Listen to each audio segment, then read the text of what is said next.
Ini kisah yang akan membuat orang bertanya-tanya, apakah Dajjal sebenarnya dan apa kekuatannya? Ada hadis yang diriwayatkan seorang sahabat bernama Tamim Ad-Dari, dan hadis ini diriwayatkan oleh Imam Muslim. Tamim Ad-Dari yang masuk Islam dari agama Kristen, beliau seorang Arab. Dia berdiri dan bercerita, waktu itu kami sedang berlayar dan badai yang besar menghantam kami, dan kami tersesat sampai kapal kami sampai di sebuah pulau. Kami memasuki pulaunya, lalu seekor hewan mendatangi kami. Dia punya begitu banyak bulu sehingga kami tidak tahu mana bagian depan dan mana belakangnya, mana bagian kepala dan mana bagian ekor.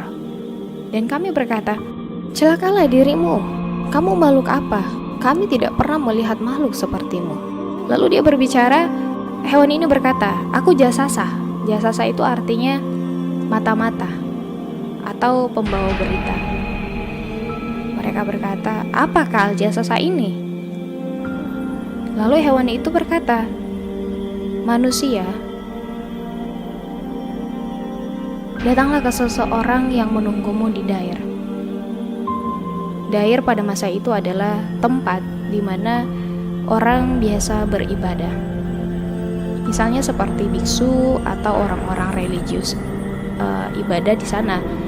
Tak peduli apa agama mereka. Lalu hewan ini berkata, ada orang yang menunggumu dengan tidak sabar.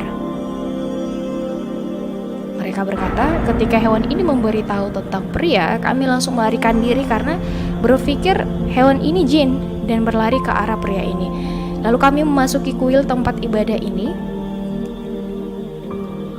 Tiba-tiba kami melihat di hadapan kami seorang pria yang berbadan paling besar yang pernah kami lihat, dan tubuh perawakannya sangat kasar, besar dan kuat. Tangannya diikat ke lehernya dengan rantai, dan kepala dan tangannya juga dirantai sampai ke lututnya. Jadi dia hampir tidak bisa menengadah. Dia dirantai kuat, tidak bisa bergerak. Lalu kami berkata, apakah kau? Dan dia berkata, kau bisa menyakitiku karena aku dirantai. Jadi hakku untuk bertanya siapa kau lebih dulu. Jadi aku bisa menjamin keselamatanku. Lalu mereka menjawab, baiklah, kami orang-orang Arab. Kami berlayar dengan kapal kami, dan sebuah badai menghantam kami sehingga kami terdampar di pulau ini. Kami datang ke pulau ini dan menemukan seekor hewan yang mendatangi kami, dan ia berbulu lebat. Kami bertanya siapa dia, dan dia berkata dirinya mata-mata atau pembawa berita. Lalu dia menuntun kami kepadamu. Mereka berkata, kami jadi takut pada pria ini. Kami tidak bisa merasa aman padanya. Meski begitu, pria ini lalu berkata, ceritakan padaku tentang pohon kurma di Baisan. Baisan adalah kota di Yordania, dan dia ingin tahu apakah ada banyak pohon kurma ditanam di sana. Lalu mereka menjawab, apa yang ingin kau tahu tentang Baisan di Yordania? Aku bertanya padamu, apakah ada banyak pohon kurma atau belum? Lalu mereka menjawab, ya, di sana penuh pohon kurma, melebihi tempat-tempat lainnya yang kami tahu. Lalu pria ini berkata, di masa depan pohon kurmanya akan jadi jarang,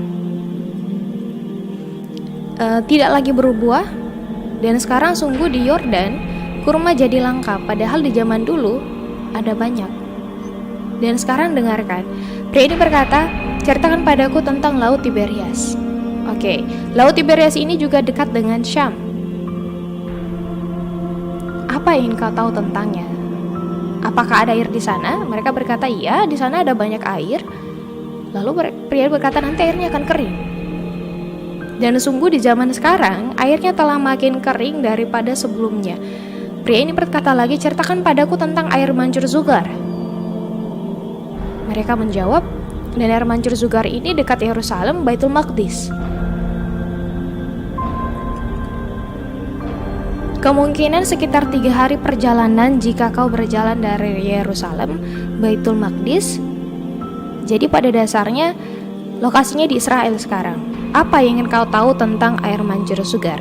Dia menjawab, apakah ada sungai besar mengalir darinya? Dan apakah orang-orang banyak bercocok tanam di sekitarnya dan banyak airnya? Pria ini berkata, ya, ia punya banyak air dan penduduknya bercocok tanam di sana. Jawab mereka, oke. Ceritakan padaku tentang nabi yang ummi atau buta huruf, tidak bisa baca tulis. Apa yang telah dia lakukan? Ya, dia telah keluar dari Mekah dan sekarang tinggal di Yasrib di Madinah. Jawab mereka. Pria ini bertanya, sudahkah kau memeranginya? Ya. Apa yang dia lakukan? Dia diusir oleh kaumnya sendiri. Tapi dia pergi ke kaum lain di Madinah bersama para pengikutnya. Dan mereka mematuhinya. Pria ini berkata pada mereka, benarkah itu sudah terjadi? Ya, jawab mereka. Pria ini bertanya lagi, ketahuilah, lebih baik bagi mereka yang mematuhinya untuk terus mematuhinya. Di sini, dia mendukung Rasulullah. Pria ini lalu berkata, sekarang aku akan memberitahumu. Aku Al-Masih.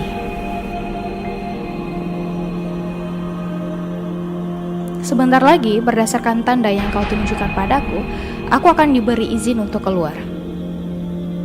Aku akan berjalan di muka bumi.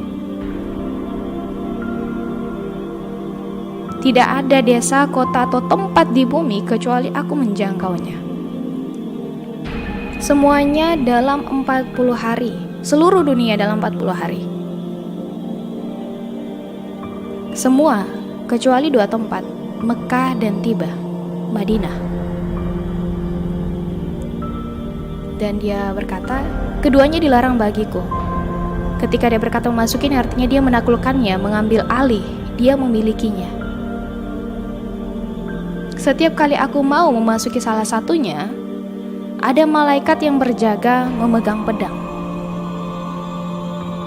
Dan dia akan mencegahku memasuki Mekah dan Madinah. Dia berkata, dan sekarang di antara 2 gunung di mana ada jalan menuju Mekah dan Madinah, ada sekumpulan malaikat yang berjaga-jaga di sana. Selalu ada malaikat menjaga Mekah dan Madinah. Di jalan masuk melalui pegunungan ada malaikat yang menjaganya, tapi kita tidak bisa melihat mereka. Rasulullah SAW mulai menggenggam tongkatnya, dan seperti dia memegangnya dekat pahanya. Lalu dia mulai memukul-mukul tanah dengannya. Beliau tampak tegang. Ada hal sangat penting. Beliau tampak tegang. Beliau memukul tanah dan berkata, ketahuilah, inilah Tibah. Artinya beliau menunjukkan ini Madinah. Karena banyak orang tidak tahu apa itu Tibah. Jadi beliau bersabda, inilah Tibah, tempatmu sekarang berada. Bukankah aku memberitahu bahwa pria ini akan keluar dan tidak akan bisa memasuki tanah ini? Mereka berkata, benar Rasulullah, karena beliau telah banyak bersabda tentang ini. Beliau bersabda, hadis Tamim Ad-Dari wallahi membuatku takjub ketika dia menceritakannya. Karena hal yang sama sering kuceritakan padamu tentang Mekah dan Madinah. Ketahuilah, Ad-Dajjal berada di suatu tempat di sebuah pulau di salah satu lautan Asyam. Disitulah Dajjal berada sekarang.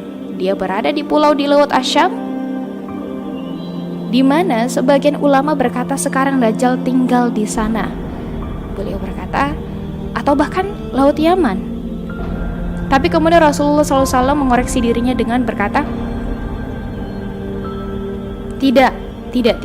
Di suatu tempat di timur Madinah. Di suatu tempat di sana, kata beliau, di salah satu laut itu, di salah satu pulau di sana, di sebelah timur di suatu tempat.